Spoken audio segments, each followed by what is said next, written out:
يا صباح الخير كله وصباح الجمال كله. ازيكم عاملين ايه؟ يا رب كلكم تكونوا بخير. وحشتوني قوي قوي. عملت الصينيه القمر دي صينيه جلاش كده بالفراخ، حاجه كده ما حصلتش. ربنا يحسن ما بين ايدينا جميعا. اتمنى الفيديو يعجبكم. معايا هنا صدر فرخه قطعت شرايح، وكمان معايا حبايه من البصل قطعتها جوليان كده زي ما انتم شايفين. طبعا مكعب زبده، معلقتين زيت في الجريل قبل ما انزل بيهم. الجريل بتاعي سخن، رحت نازله فيه بالفراخ وكمان البصل، انزل عليهم بمعلقه عسل نحل. طبعا بتودي البصلايه في حته تانية خالص، والفراخ في حته تانية خالص. اشتغل كده حوالي دقيقتين 3 لحد ما البصلايه بتاعتي تدبل والفراخ تستوي معايا نص سوا.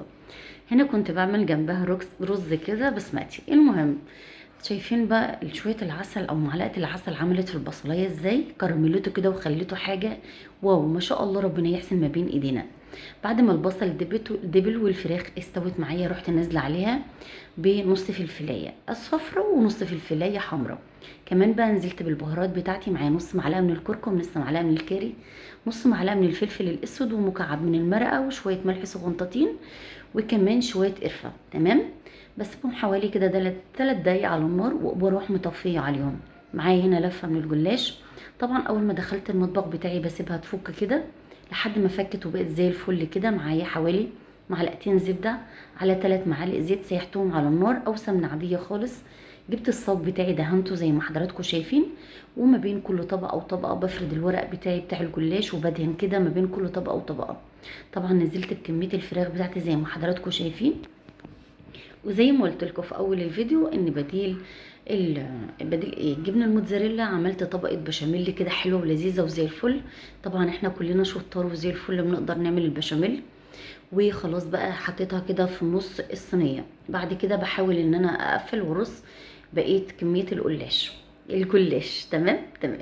هنا بقى بدهن ما بين كل طبقه وطبقه زي ما قلت لكم، بدهن بالماده الدهنيه بتاعتي. بعدين كده في الاخر بقفل زي ما حضراتكم شايفين. تمام كده تمام. بعد ما قفلت ابتديت ان انا اقطع كميه الصينيه بتاعتي زي ما حضراتكم شايفين كده، اللي بصوا لمربعات. تمام. طبعا البشاميل اللي ما ضفتوش كله، حطيت نصه وهرجع اضيف نصه في الاخر كده على الطبقه من فوق. تمام. طبعا في الوقت ده انا كنت مجهزه الفرن مسخناه من تحت بس، وبعدين بحطه على الرف الاوسط، بهدي النار طبعا ساعه اول ما بحطه. تمام. وبيطلع معايا بالجمال ده، ما بياخدش معايا حوالي تلت ساعه. اتمنى الفيديو يعجبكم، اتمنى ان الطريقه تعجبكم، واتمنى كمان ان اكون ضيفه خفيفه على قلوب حضراتكم. شايفين ما شاء الله التسويه طريقه يعني سهله وبسيطه جدا جدا. شكرا.